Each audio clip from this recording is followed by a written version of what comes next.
Hello, my dear students. Here myself Kaushal Thakkar and I'm your science teacher. Today in this video we are going to start our practice sheet revision part 1 of science.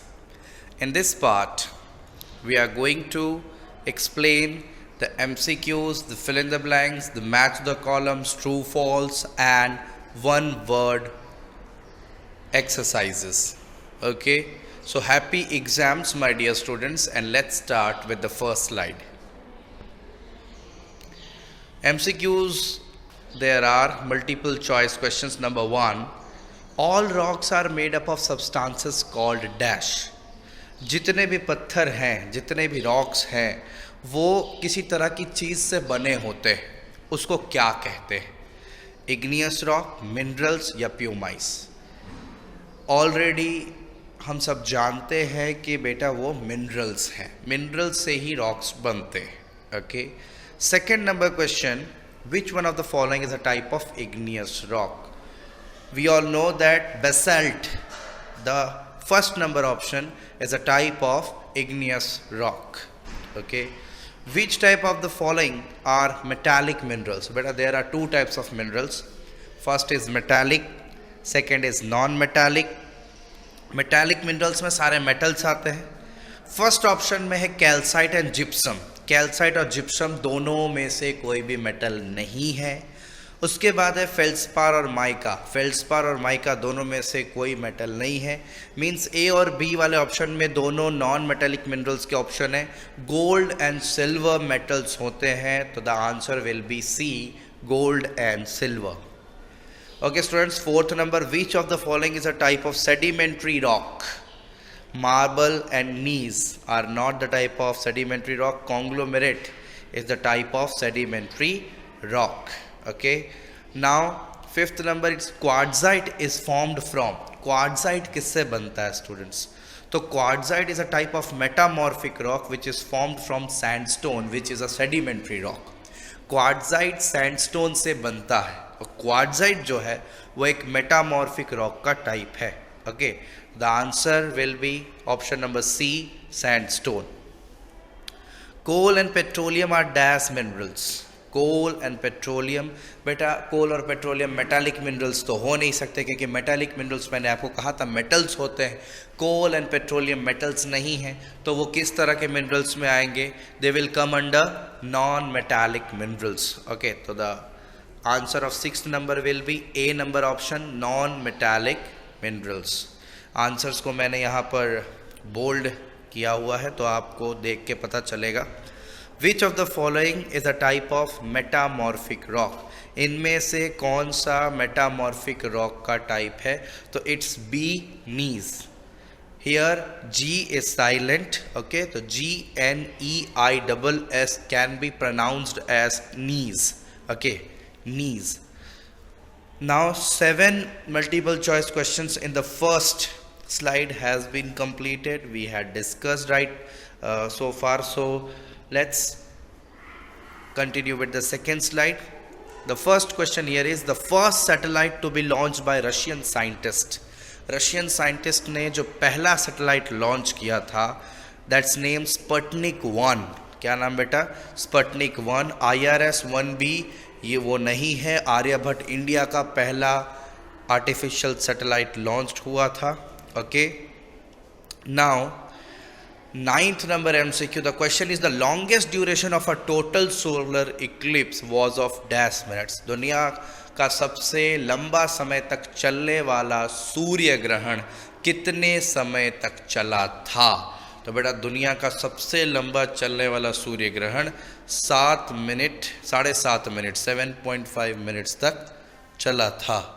Okay, तो ये था 9th number. दुनिया का सबसे लंबा solar Eclipse 7 minute means 7 minutes 30 second, 7.5 minute तक चला था. दुनिया का सबसे लंबा ल्यूनर इक्लिप्स, चंद्र ग्रहण, कितना समय तक चला था? तो the longest duration of a totality for a lunar Eclipse is 106 minutes. दुनिया का सबसे लंबा चलने वाला चंद्र ग्रहण 106 मिनट तक चला था. तो ये दो क्वेश्चंस आप बिल्कुल याद रखिएगा. Okay, so 10 MCQs have been completed so far. Now the 11th number, you can jump 1 meter on Earth's surface, then how many meters can you jump on the moon surface? बेटा अर्थ और moon दोनों की gravity का फ़र्क होता है और दोनों की ग्रेविटी में 1/6 का फ़र्क है, 6 गुने का फ़र्क है। इसका मतलब ये है कि अगर आप अर्थ में 1 मीटर जंप करते हो तो आप मून में 6 मीटर तक जंप कर सकते हो, बिकॉज मून की ग्रेविटी अर्थ से 6 गुना 6 टाइम्स कम होती है, that's why. Okay, the 12th number, how many times the full moon is brighter then the half moon? बेटा जो हमारा फुल मून होता है वो कितना गुना ज़्यादा चमकता है हाफ मून से? हाफ मून थोड़ा फेड होता है, फुल मून ज़्यादा चमकदार होता है, लेकिन हाफ मून से फुल मून कितना ज़्यादा चमकदार होता है? तो इट्स आंसर इज 9 टाइम्स, 9 गुना ज़्यादा चमकदार फुल मून होता है हाफ मून से। Okay, so 13th number is what is the duration of the sidereal month? Sidereal month का ड्यूरेशन 27.3 डेज का होता है। सो आप 27.3 डेज टिक करेंगे, और वहीं पर ल्यूनर मंथ का अगर ड्यूरेशन पूछ दे तो जो ल्यूनर मंथ का ड्यूरेशन है वो 29.5 डेज का होता है डियर स्टूडेंट्स। सो 13 नंबर में option number C is the correct answer and 14 में option number D is the correct answer. Sidereal month और ल्यूनर मंथ के बारे में मैंने डिस्कशन किया हुआ है। Okay, now the 15th number question, the process of transformation of water into water vapor on heating. गर्म करने की वजह से जब पानी वाष्प में चेंज हो, स्टीम में चेंज हो, वाटर वेपर में चेंज हो, इस चेंज को, इस ट्रांसफॉर्मेशन को हम क्या बोलते हैं? वी ऑल नो दैट इस ट्रांसफॉर्मेशन को हम इवापोरेशन बोलते हैं। ओके, सो इवापोरेशन आंसर होगा B number. Water is disinfected with a small quantity of dash. पानी को हम साफ बनाते हैं, ठीक है? तो पानी को साफ बनाने के लिए कौन सी चीज़ को हम पानी में डालते हैं? तो बेटा it's C number, chlorine. Chlorination होता है, क्लोरीन डालने से पानी डिसइंफेक्ट हो जाता है, साफ हो जाता है। Now the 17th number question, the process in which liquid like water are cleaned by passing them through a filter paper. Okay, filter paper से जब हम वाटर को पास करवाते हैं, ओके, तो इस प्रोसेस में जब हम वाटर को क्लीन करते हैं तो बेटा उस प्रोसेस का नाम होता है फिल्ट्रेशन। क्या होता है? फिल्ट्रेशन। ये मेथड से हम वाटर को क्लीन करते हैं, पूरी तरह से पानी साफ होता है, और उसको फिल्ट्रेशन कहते हैं, जहाँ फिल्टर पेपर का यूज़ हो। तो now the next is question number 18, this gas is use to produce the colours in bulbs and fluorescent tubes. कौन सा गैस बल्ब्स और फ्लोरेसेंट ट्यूब्स में कलर्स प्रोड्यूस करने का काम आता है? जैसे कि बहुत सारे बल्ब्स जो है वो आपको ग्रीन रंग का लाइट देंगे, रेड रंग का लाइट देंगे, तो उसमें कौन से गैस होती है? तो बेटा उसमें आर्गन गैस का यूज़ किया जाता है। आर्गन गैस मदद करता है लाइट्स के कलर्स को चेंज करने में। Okay, 19th number, the gas which supports burning as dash. कौन सा गैस है जो बर्निंग सपोर्ट करता है, जिसके कारण से आग लगती है, और अगर वो गैस ना हो तो कोई भी चीज़ जल नहीं सकती? तो बेटा it's oxygen. Without oxygen you can't burn anything. Okay, now 20th number question, every dash seconds a child dies from a water related illness. पानी के गंदगी, गंदा पानी पीने या फिर पानी कहीं गंदा जमा हो और उसके वजह से जो भी डिजीज़ेस होती हैं, उस डिजीज़ेस से मरने वाले बच्चे हर 21 सेकेंड में, every 21 second a child dies through water borne disease. पानी से होने वाली बीमारियों के कारण से हर 21 सेकेंड में एक बच्चा मर रहा है। ओके, तो every 21 second a child dies from a water related illness. Okay, so here will the option be 21। Which of the following, question number 21, which of the following is a soluble impurity? बेटा जो questions हैं उसमें से soluble impurity कौन सी है? तो we all know that salt is soluble in water, salt is the soluble impurity. Okay, now the 22 number is blisters from burn should not be dash. बेटा जो जलने की वजह से जो ब्लिस्टर्स प्रोड्यूस हो जाते हैं हमारे स्किन पे, शुड नॉट बी पंक्चर्ड, उनको हमें फोड़ना नहीं चाहिए, नहीं तो वो घाव बड़ा हो सकता है, वो जो इंजरी है वो बड़ी हो सकती है. Okay, now question number 24. The 24th number question is somewhat very interesting. Hydrophobia, पानी से डर. बहुत सारे तरह के डर होते हैं, there are so many phobias. Okay, लोगों को डर होते हैं, तो पानी से डर होना ये किस बीमारी का पहला लक्षण है? Hydrophobia, fear of water, is usually the first symptom of which disease? Okay, तो ये जो है ना, ये बेटा रैबीज, जो डॉग्स होते हैं, जो कुत्ते होते हैं, उनके काटने के वजह से रैबीज होती है. और रैबीज अगर आपको हो गई है तो उसका पहला सिम्टम है पानी का डर होता है, पानी से डरने लगते हैं जिनको रैबीज होती है उनको. Okay, the 25th number question. Which of the following is the emergency number of the fire brigade? It's 101, my dear students. A number option. 101 पे कॉल लगाएं, ठीक है, अगर आपको फायर इमरजेंसी है तो. 26th number, over stretching of muscles, tendons and joints are called dash. कभी कभी खेलते खेलते बहुत बार ऐसा होता है कि मसल्स खिंच जाती हैं, फिर चलने में काफ़ी प्रॉब्लम होता है. बहुत सारे स्पोर्ट्स पर्सन्स के साथ हमने देखा होगा मैच के दौरान, महेंद्र सिंह धोनी को मैंने देखा हुआ है बहुत बार, और भी बहुत सारे स्पोर्ट्स पर्सन्स खेलते खेलते उनके मसल्स स्ट्रेच हो जाते, ओवर स्ट्रेच हो जाते, जिसके वजह से उनको काफ़ी तकलीफ होती है, चलने में काफ़ी दर्द होता है, और इस कंडीशन को हम स्प्रेन बोलते हैं माय डियर स्टूडेंट्स. क्या बोलते हैं? स्प्रेन. ओके, तो over stretching of muscle, tendon and joints are called sprain. C number option it is. Now the 27th number MCQ, dash provide the easiest route through which germs can enter the body. We all know that cut and wounds, because directly आपके शरीर में अगर एक खुली जगह है जहाँ उस जगह से आराम से germs enter कर जाते हैं, तो बेटा ऐसा होता है, कट्स एंड वाउंड्स जो है वो सबसे इजी रूट होता है किसी भी जर्म को बॉडी में एंटर करने के लिए. Okay, now 28th number, a piece of cloth tightly to stop bleeding is called dash. कौन सा कपड़ा का टुकड़ा है, ओके, जो खून निकलने में हम उसको बांधते हैं ताकि खून बंद हो जाए, ज़्यादा ना निकले? बेटा उस तरह के कपड़े को हम टॉनिक्वेट बोलते हैं. ओके, तो क्रेप बैंडेज और स्लिंग नहीं होगा, टॉनिक्वेट होगा, ठीक है, तो इसको आप आंसर में लिखेंगे टॉनिक्वेट.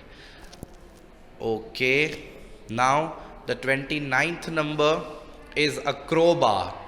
अ crowbar is dash. A crowbar is a simple machine which comes under the category of first class lever. First class lever की कैटेगरी में इसलिए आता है माय डियर स्टूडेंट्स क्योंकि लोड जो है वो कहाँ रहता है? साइड में, बीच में रहता है fulcrum. If the fulcrum comes between the effort and load then it is known as first class lever. First class lever का जाना माना एग्जाम्पल क्रोबार होता है. Okay, so the crowbar is comes under the category of first class lever, and here the correct answer will be the A number option. Now the 30th number MCQ, a wheel with a rod attached to it is known as wheel and axle arrangement. It's very simple. जब किसी rod से कोई wheel attached हो तो बेटा वो wheel and axle arrangement कहलाता है. ओके, फिक्स्ड पुल्ली का काम क्या है? Question number 31, fixed pulley is used for dash.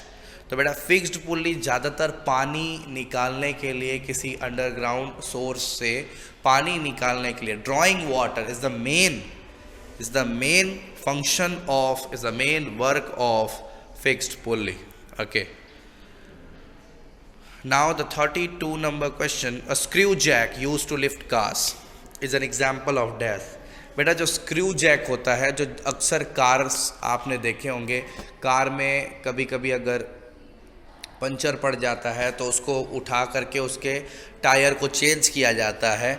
उस केस में जो स्क्रू जैक यूज़ किया जाता है कार को लिफ्ट करने के लिए, वो स्क्रू जैक एक सिंपल मशीन ही है और वो स्क्रू अरेंजमेंट का एक बहुत बड़ा एग्जाम्पल है। तो बेटा screw jack comes under the category of screw arrangement. Okay, now the 33 number MCQ, when the fulcrum is in between the load and the effort. अभी हमने डिस्कस किया कि फल्क्रम अगर बीच में हो तो it is the first class lever. Okay, वो first class lever कहलाता है।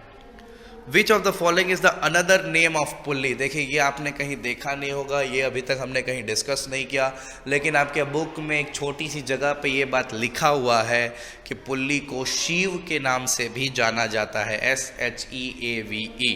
Okay, the pulley, the another name of pulley is Shiv, SHEAVE। Okay, now the 35th and the last MCQ of the practice sheet is, how many types of pulleys are there? Oh, we all know that there are two types of pulleys. First is movable and second is fixed. Okay, now fill in the blanks. Shale is made up of dash and dash. But a shale is a type of rock which is mainly made up of mud and clay particles. मिट्टी और clay particle से, clay भी एक तरीके की मिट्टी होती है, ये दोनों से मिल करके शेल नाम का एक रॉक बनता है। Coal and petroleums are dash fuels. Coal and petroleums are also known as fossil fuel. हमने MCQ में कोल एंड पेट्रोलियम को नॉन मेटालिक मिनरल बताया था। बेटा coal and petroleum non metallic mineral भी होते हैं, और अगर फ्यूल की कैटेगरी से हम बात करें तो कोल एंड पेट्रोलियम को फॉसिल फ्यूल्स कहा जाता है। Okay, now the magma that reaches the surface of the earth is called dash. Magma जो अर्थ सरफेस पर पहुंचते हैं वो मैग्मा का नाम चेंज होकर के लावा हो जाता है। तो we can say the magma that reaches the surface of the earth is called the lava. Okay, now fourth number question, the mineral present in limestone is dash। Limestone में कौन सा मिनरल है, उसका नाम क्या है? बेटा लाइमस्टोन में ज़्यादातर कैल्साइट मिलता है हमें। लाइमस्टोन, और लाइमस्टोन जो है वो एक तरीके का सेडिमेंट्री रॉक है, और लाइमस्टोन का सबसे बड़ा यूज़ सीमेंट फैक्ट्री में होता है। लाइमस्टोन के बिना सीमेंट नहीं बन सकता, और लाइमस्टोन में जो सबसे ज़्यादा मिनरल मिलता है वो कैल्साइट होता है। ओके, तो कैल्साइट आपको याद रखना है कि लाइमस्टोन में जो मिनरल प्रेजेंट होता है वो कैल्साइट होता है। बेटा the dash in India is a fine example of the use of white marble. White marble के यूज़ का सबसे फाइन एग्जाम्पल कौन है? तो वाइट मार्बल का यूज़ का सबसे फाइन एग्जाम्पल अगर कोई है तो वो है ताजमहल। ओके, ताजमहल में सबसे ज़्यादा वाइट मार्बल्स का अच्छे से यूज़ किया गया है। So dash is used in steam engine. Steam engine में क्या यूज़ होता है? स्टीम इंजन में ज़्यादातर कोल यूज़ होता है। क्यों? कोल की मदद से वो स्टीम प्रोड्यूस करते हैं, और स्टीम की मदद से उसके फोर्स से वो उसका मैकेनिज्म होता है हमारे इंजन का। कोल अभी भी यूज़ हो रहा है कुछ जगहों पर, लेकिन अभी लगभग इलेक्ट्रिक इंजन्स ने जगह ले ली है इंडियन रेलवेज में। Okay, a lunar Eclipse occurs when the shadow of the dash falls on the dash. बेटा ल्यूनर इक्लिप में हमेशा अर्थ का शैडो मून पे पड़ता है, और अर्थ जो है वो सन और मून के बीच में आ जाता है। जब अर्थ सन और मून के बीच में आ जाए और अर्थ का शैडो मून पे पड़े, मून पे काला धब्बा लगे, अर्थ का शैडो मून पे काला धब्बा जैसा लगता है, इसलिए हम उसको मून का इक्लिप्स बोलते हैं, ल्यूनर इक्लिप्स बोलते हैं। तो बेटा ल्यूनर इक्लिप्स में हमेशा अर्थ का शैडो मून पे पड़ता है। Tides occurs about every dash hours और सो। हर 12 घंटे में टाइड होते हैं, दिन में 2 बार टाइड्स आपको दिखाई देंगे। मीन्स टाइड्स का मतलब क्या है कि एक अपेरेंट जो होता है, हाइट जो होता है वो पानी का, जो बड़े बड़े ओशन है उसका हाइट दिन में 2 बार चेंज होता है। ओके, तो 12 आवर्स में टाइड्स, हर 12 घंटे में टाइड्स आपको दिखाई देंगे होते हुए। ओके, अ डैश इक्लिप्स ओकर ओनली अ न्यू मून डे। कौन सा ऐसा ग्रहण है जो हमेशा अमावस के रात वाले दिन को ही दिखाई देता है? ओके, तो वो ग्रहण बेटा उसको हम सूर्य ग्रहण बोलते हैं। अ solar eclipse occurs only on a new moon day. Now 10th number, fill in the blank. Dash was the first Indian satellite launched in 1975. 1975 में पहला भारतीय जो उपग्रह लॉन्च किया गया था वो आर्यभट्ट था। तो the Aryabhata was the first Indian satellite launched in 1975. Question number 11. A shadow is formed when the path of light is blocked by a dash object. एक शैडो बनता है जब लाइट का जो रास्ता है उसको रोका जाए, पर उसको कौन सा ऑब्जेक्ट रोके? बेटा अगर उसको ट्रांसपेरेंट ऑब्जेक्ट रोकेगा तो लाइट रुकने वाला नहीं, ट्रांसपेरेंट ऑब्जेक्ट के अंदर से लाइट निकल जाता है। ट्रांसल्यूसेंट ऑब्जेक्ट रोके तो बेटा वो कुछ लाइट ही रोक पाता है, बाकी कुछ लाइट जो है वो ट्रांसल्यूसेंट ऑब्जेक्ट के भी पार चला जाता है। लेकिन अगर कोई ओपैक ऑब्जेक्ट लाइट के पाथ के सामने आ जाए और लाइट के पाथ को ब्लॉक करे, उस केस में एक बेहतर शैडो फॉर्म होता है। तो shadow is formed when the path of light is blocked by an opaque object. पूरी तरह से बंद ऑब्जेक्ट जो होता है, ओपैक ऑब्जेक्ट, वो ब्लॉक करता है लाइट को, तो शैडो का फॉर्मेशन होता है। Okay, now the 12th number is solar eclipse takes place on a dash. देखिए मैंने सेम क्वेश्चन थोड़ा सा घुमाया है। A solar eclipse takes place on a dash, मैं दोनों में से किसी भी तरीके से पूछ सकता हूँ। सोलर इक्लिप्स जो है वो एक न्यू मून डे पे, एक अमावस्या के दिन पर ही दिखाई देता है। जिस रात को अमावस्या की रात होने वाली है उस दिन आपको सूर्य ग्रहण होता हुआ नजर आएगा।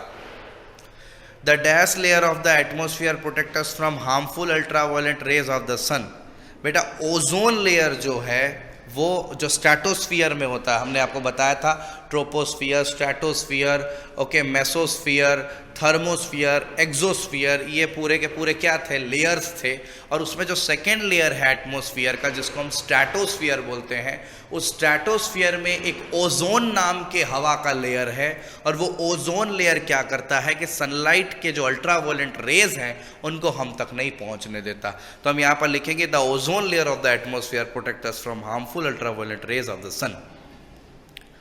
During the process of evaporation, 14th number, evaporation के प्रोसेस में क्या बनता है? हमें पता है कि इवापोरेशन के प्रोसेस में जो वाटर होता है वो चेंज हो जाता है वाटर वेपर में, और वाटर वेपर बनता है। तो वाटर वेपर्स आर फॉर्म्ड। बेटा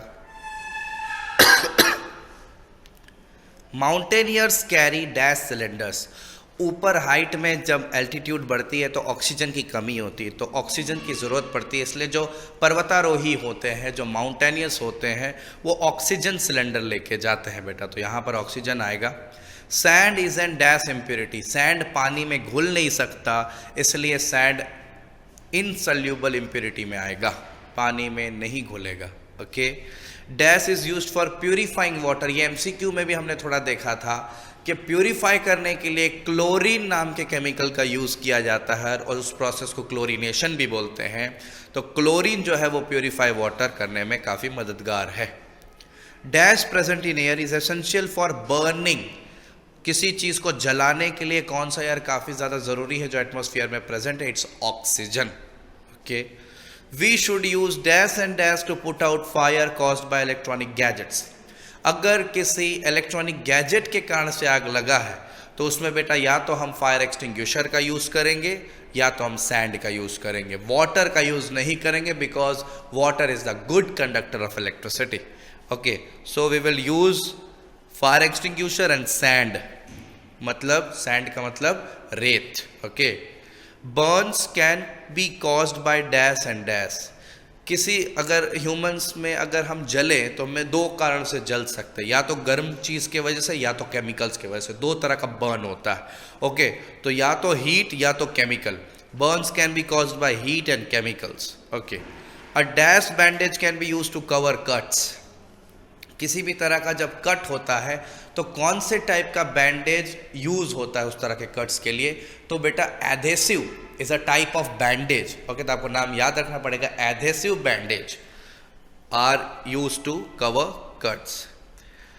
22nd number is if a person catches fire, अगर किसी व्यक्ति के शरीर में आग लग गई है तो उसको ब्लैंकेट से ढकना चाहिए ताकि ऑक्सीजन का जो सप्लाई है वो उसके शरीर तक ना जा पाए, जिससे हम खत्म कर सके उस कंबशन को, उस बर्न को, ओके,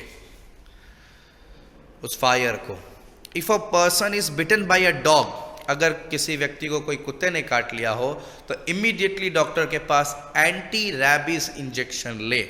सो ही और she should be rush to a doctor for an anti rabies injection, नहीं तो रैबीज हो जाएगी। और रैबीज का पहला लक्षण हमने देखा था, the first symptom of rabies, वो था हाइड्रोफोबिया, फियर ऑफ वाटर। तो ये रिलेट करेंगी, सारी चीजें एमसीक्यू से रिलेट करेंगी। Okay, 24th number, a fractured bone should be supported by using a dash. बेटा एक स्प्लिंट का यूज करते हैं, एक लकड़ी का टुकड़ा या फिर कोई भी ऐसी सीधी चीज जिसको मैं अपने टूटे हुए हड्डी के साथ बांध दूं ताकि मेरी हड्डियां थोड़ी भी हिले डुले नहीं, ज़्यादा डिस्प्लेस ना हो। तो बेटा स्प्लिंट का यूज किया जाता है फ्रैक्चर्ड बोन को सपोर्ट करने के लिए।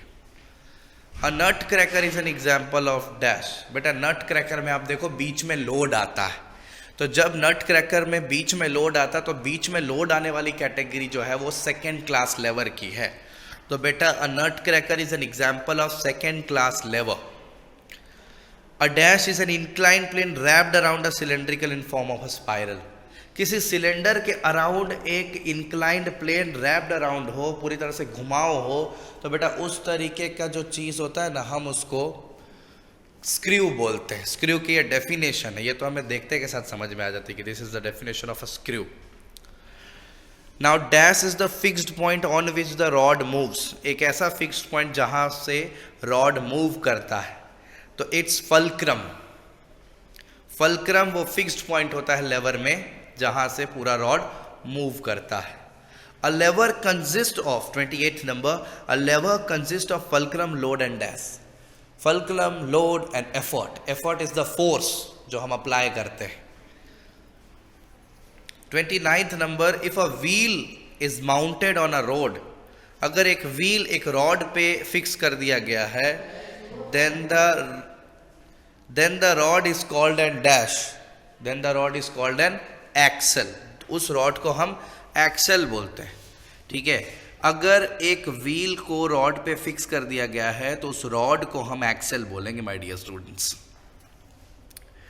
Now in dash the wheel moves with the load. बेटा व्हील भी लोड के साथ मूव करे तो उस तरह उस केस में एक ही चीज बनती है, वो होती है मूवेबल पुल्ली। मूवेबल पुल्ली जो होती है वो एक ग्रूव्ड व्हील होती है, और वो ग्रूव्ड व्हील लोड लेके मूव करती है मूवेबल पुल्ली के अंदर में। बाकी फिक्स्ड पुल्ली के अंदर में तो एक रिजिड सपोर्ट के साथ में वो ग्रूव्ड व्हील अटैच्ड होती है और रेस्ट पोजीशन पे होती है, मूव नहीं करती, सिर्फ स्पिन करती है। ओके, तो व्हील लोड लेके मूव करे ये सिर्फ एक केस में होता है, वो है मूवेबल पुल्ली। तो 30th number fill in the blanks का आंसर होगा movable pulley. Okay, now match the columns. हमारे पास 4 सेट्स हैं मैच द कॉलम्स के, वो चारों सेट को अभी हम डिस्कस कर लेंगे। बेटा फर्स्ट सेट में है इग्नियस रॉक्स। हमें पता है इग्नियस रॉक का फॉर्मेशन वॉल्केनिक इरप्शन से होता है, तो इसका ई नंबर होगा। Igneous rocks always formed from volcanic eruption. Now the second number is sandstone. Sandstone, okay, sandstone आपको पता है कि सैंडस्टोन का जो सबसे बड़ा एग्जाम्पल है वो कुतुब मीनार है, रेड सैंडस्टोन का। ओके, तो 2 का बी ही आंसर होगा, सामने ही दिया हुआ sandstone Qutub Minar. Third number it's marble. Marble जो है बेटा वो लाइमस्टोन से बनता है। लाइमस्टोन एक सेडिमेंट्री रॉक है जिससे मार्बल बनता है, और मार्बल एक मेटामॉर्फिक रॉक है। तो बेटा उसका भी सामने में आंसर है, मार्बल का formed from limestone. Okay, and obsidian. Obsidian jewellery and ornament. Obsidian एक काफ़ी चमकदार पत्थर होता है, मीन्स ग्लास जैसा दिखाई देता है, इसलिए उसकी ज्वेलरीज बनाई जाती है, ऑर्नामेंट्स बनाए जाते हैं उनके लिए। वो आपका जो रिंग होता है, रिंग में अटैच किया जाता है उसको। ओके, तो सेकंड नंबर हम सेट देखते हैं। सेकंड नंबर सेट में पहला ही क्वेश्चन है हमारा टाइड। टाइड के लिए बेटा, टाइड जो है वो सन और मून के ग्रेविटेशनल पुल के वजह से होता है। सन और मून अर्थ के साथ जो फोर्स लगाते हैं, उस फोर्स के वजह से दिन में 2 बार हमारे यहाँ के जो बड़े बड़े ओशियंस हैं उनका वाटर लेवल अप होता है। तो स्पेशली कारण है gravitational pull of the sun and the moon. तो 1 का ई होगा टाइड का, ठीक है। Now 2, lunar month. Lunar month is of 29.5 days. Okay, तो 29.5 डेज का जो साइकिल होता है उसको ल्यूनर मंथ बोलते हैं, और ये चीज़ एमसीक्यूज में आ गई है, ठीक है। मैंने पूछा था duration of the lunar month, duration of the sidereal month. Okay, now the Neil Armstrong Apollo 11 जो है वो उनके स्पेसशिप का नाम था। नील आर्मस्ट्रॉन्ग के रॉकेट का नाम था जिस पर बैठ करके वो मून पे गए थे। तो Neil Armstrong, B Apollo 11। 4th number phases of the moon. Phases of the moon के साथ में सी नंबर आएगा बेटा। फेजेस ऑफ द मून का मतलब होता है bright portions of the moon, क्योंकि हमें पता है कि ये जो साइकिल होता है इसमें अलग अलग तरह के शेप्स के साथ में मून हमें दिखाई देता है। Now last, it's Rohini. Rohini India का एक आर्टिफिशियल सैटेलाइट का नाम है। तो बेटा 5th नंबर का ए होगा, Rohini is the artificial satellite. अब हम मैच द कॉलम के 3rd नंबर सेट का बात करते हैं।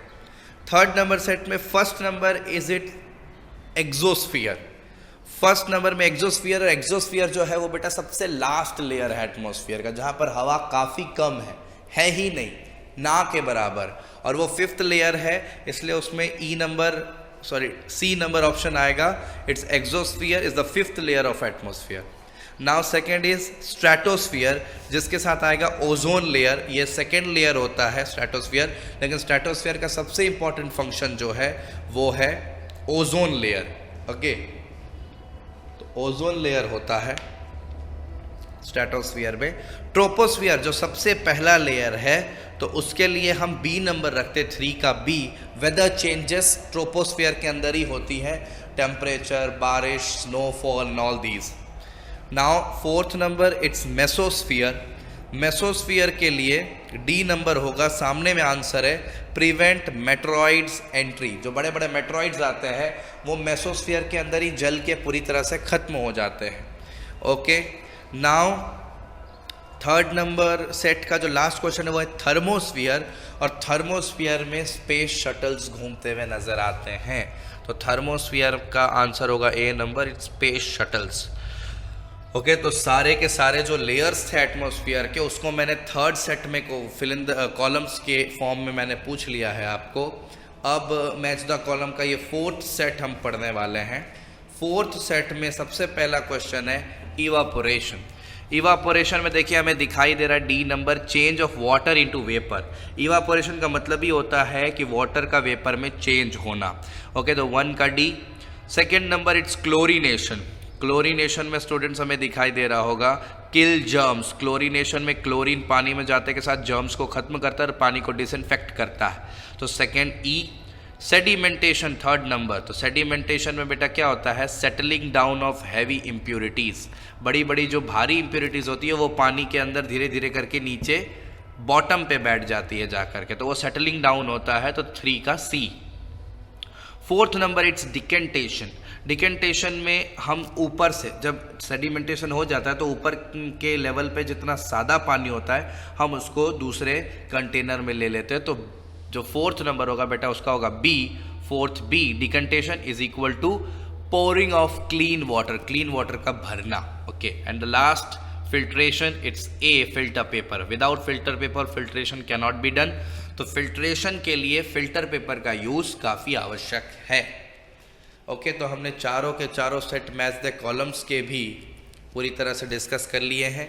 Now it's the time to discuss true and false. Okay, The first sedimentary rocks are always formed in layers. It's true my dear students, हमेशा layer में ही sedimentary rocks form होंगे. Gneiss is formed from granite. It's also true. Gneiss जो है वो एक metamorphic rock है जो granite नाम के igneous rock से बनता है. Granite एक igneous rock है. Red Fort in Delhi is made from marble. False. Red Fort जो है वो बेटा मार्बल से नहीं, रेड सैंडस्टोन से बना हुआ है. तो रेड फोर्ट जो है दिल्ली का वो रेड सैंडस्टोन से बना हुआ है. Pumice is the only rock that can float. Yes true, क्योंकि प्यूमाइस में छोटे छोटे छोटे छोटे छोटे छोटे छेद होते हैं और उस छेद के वजह से प्यूमाइस हल्का होता है और हल्केपन के वजह से जो प्यूमाइस है वो एकमात्र ऐसा इग्नियस रॉक है जो तैरता है. एकमात्र ऐसा रॉक है जो तैरता है, but is a type of igneous rock. So it's true. Fifth number, wind and solar energy and are alternative sources of energy. It's true. ठीक है, कभी भी जब पेट्रोल और डीजल और ये सारी चीज़ें खत्म होंगी तो विंड और सोलर एनर्जी का यूज़ ज़्यादा होगा. Sixth number, the surface of the moon is rough and uneven. It's also true. Moon का सरफेस जो है वो रफ और अनइवन होता है.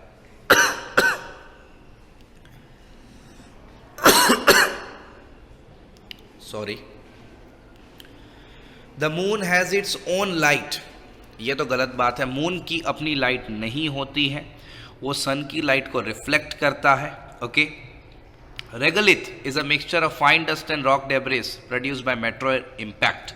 जो बड़े बड़े मेटेओर आकर के टकराते हैं, उनके टकराने की वजह से जो सारी चीज़ें टूटती है, उनके टूटने की वजह से जो मलबे दिखते हैं, जो छोटे छोटे पत्थर बन गए या फिर मिट्टी बन गए, और ये सारी चीज़ों को हम रेगोलिथ बोलते हैं. तो बेटा ये सही है.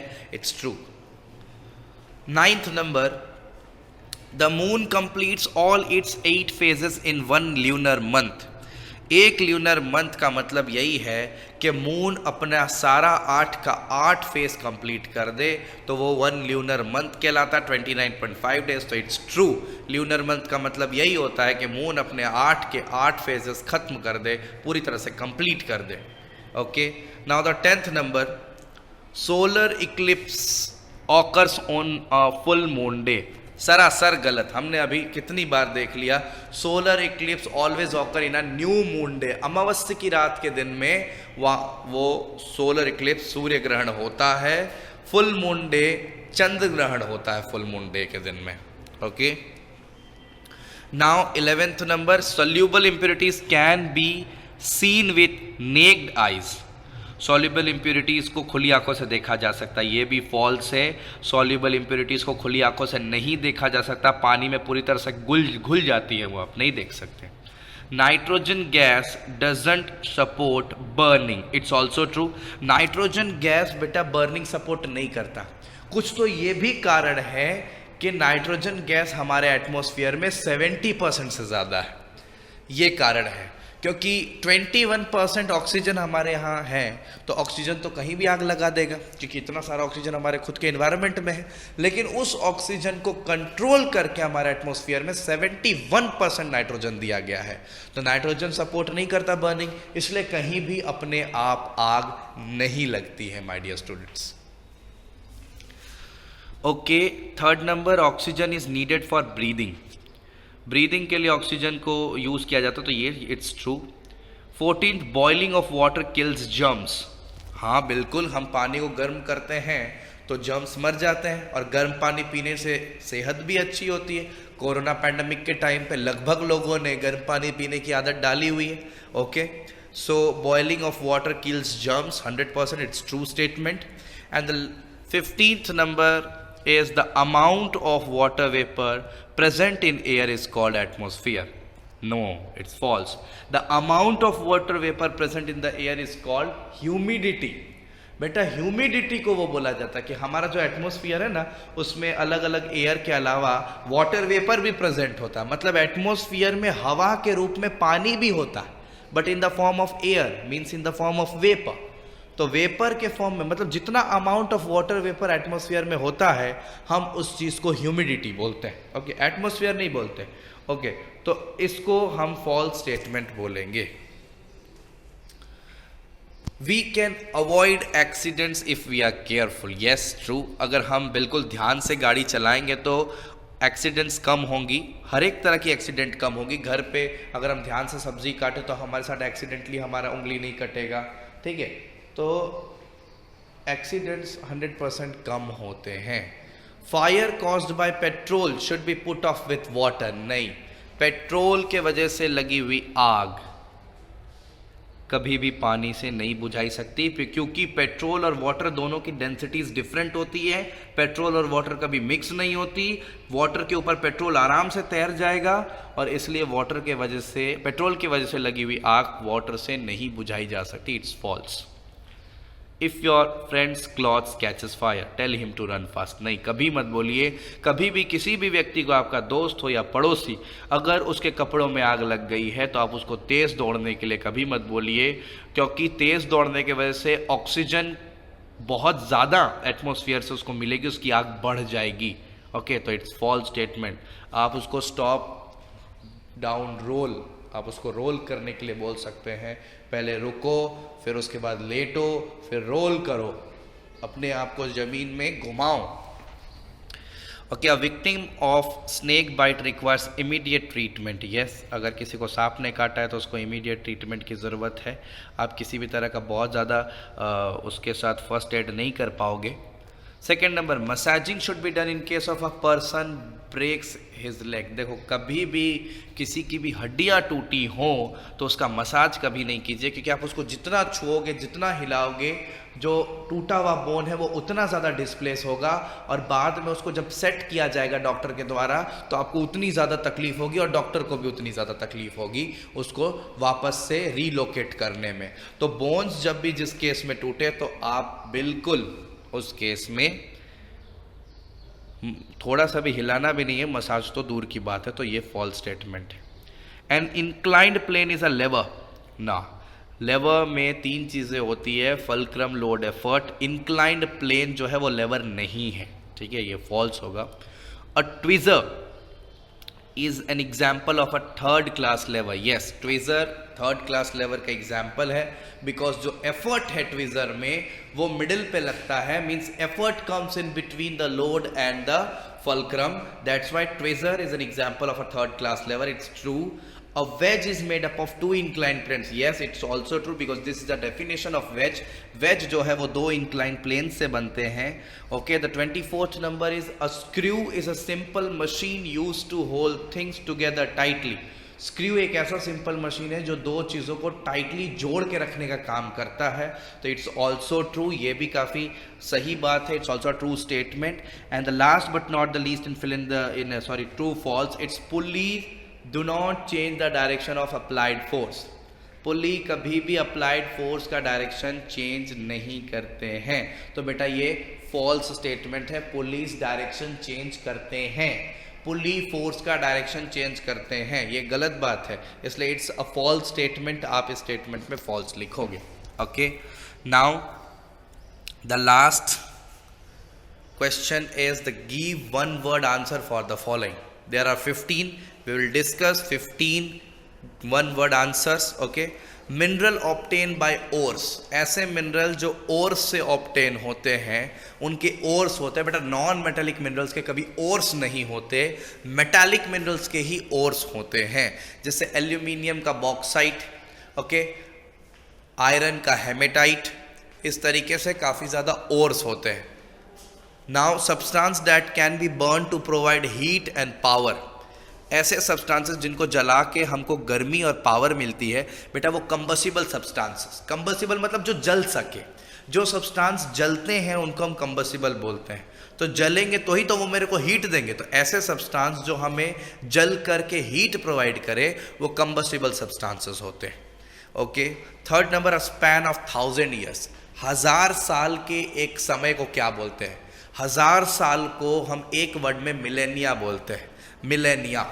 Okay, a path around a star और अ प्लैनेट, किसी प्लैनेट के अराउंड का पाथ या किसी स्टार के अराउंड का जो पाथ होता है, जो रास्ता होता है, हम उसे ऑर्बिट बोलते हैं। ऑर्बिट में ही सारी चीज़ें चक्कर मार रही होती हैं। Okay, a person who is train to travel in a space, एक ऐसा व्यक्ति जिसको स्पेस में ट्रैवल करने की ट्रेनिंग दी गई हो, बेटा उस पर्सन को हम एस्ट्रोनॉट बोलते हैं। Okay. 6th number, the only natural satellite of the earth, earth का एकमात्र प्राकृतिक उपग्रह, एकमात्र नेचुरल सैटेलाइट वो मून है। ओके, तो हम इसमें मून लिखेंगे। 7th number, a small rocky और metallic body travelling in outer space, एक छोटा मेटालिक बॉडी जो आउटर स्पेस में ट्रैवल करता है, ठीक है, वो स्पेस में ही रहता है, स्पेस बॉडी होती है, उसे हम मेट्रॉइड बोलते हैं। क्या बोलते हैं? मेट्रॉइड, जो जगह जगह जाता है। और मेट्रॉइड जो है हमारा मेसोस्फीयर उसको खत्म करता है, तो बहुत तबाही अर्थ में भी होती। ओके, तो this is meteoroid. Now name the component of air which cannot be use directly by plants, ऐसा कंपोनेंट ऑफ एयर का बात कीजिए जो प्लांट्स यूज तो करते हैं लेकिन डायरेक्टली यूज नहीं करते, उस कंपोनेंट के कुछ अलग चीजें बना करके उसको सॉइल में मिक्स करने के बाद यूज करते हैं प्लांट, सॉइल से लेते हैं उसको, डायरेक्टली एटमॉस्फेयर से उस एयर को नहीं लेते। बेटा उस एयर का नाम नाइट्रोजन है। नाइट्रोजन के बिना प्लांट्स का काम तो नहीं चलेगा, लेकिन नाइट्रोजन को डायरेक्ट गैसियस फॉर्म में प्लांट नहीं ले पाते हैं। Now it's 9th number, the conversion of vapour और गैस टू अ लिक्विड, कोई वेपर और गैस को लिक्विड में कन्वर्ट करना। बेटा लिक्विड को वेपर में कन्वर्ट करना इट्स इवापोरेशन, बट वेपर को फर्दर लिक्विड में कन्वर्ट करना इट्स कंडेंसेशन। तो बेटा इसका आंसर होगा condensation. 10th number, a swelling on the skin field with white liquid, अगर हमारे स्किन हमारा फूल जाए, स्किन की एक पर्टिकुलर जगह पे अगर एक स्वेलिंग आ जाए, ठीक है, और उसके अंदर वाइट लिक्विड हो, बेटा वो जो स्वेलिंग होती है उसको हम ब्लिस्टर बोलते हैं, जो जलने के कारण होती है और जिसको पंक्चर नहीं करना चाहिए, जिसको फोड़ना नहीं चाहिए। ओके। सब्सटेंस दैट किल्स और स्टॉप ग्रोथ ऑफ बैक्टीरिया, ऐसी चीज़ें, ऐसा सब्सटेंस, ऐसा चीज़ जो बैक्टीरिया को मारे और उसका ग्रोथ को बंद कर दे, तो बेटा वो एंटीबायोटिक बोलते हैं हम उस चीज़ को। क्या बोलते हैं? एंटीबायोटिक। ज़्यादातर मेडिसिन्स भी हम एंटीबायोटिक लेते हैं जिसके कारण से हमारे अंदर जो बैक्टीरिया है जिसके वजह से हम बीमार हुए हैं वो खत्म हो जाए, वो मर जाए। ओके, तो ऐसी चीज़ें जो बैक्टीरिया को मारती हैं या उनका ग्रोथ को बंद कर देती हैं, तो it's antibiotic.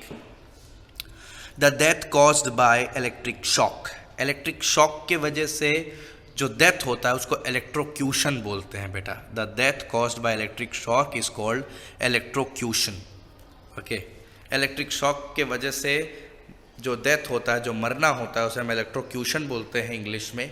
Name the type of machine which is used for cutting and splitting object. 13 number question, उस टाइप का मशीन के बारे में आप उसका नाम बताइए जिससे हम चीज़ों को काटते हैं या अलग करते हैं। तो इट्स वेज।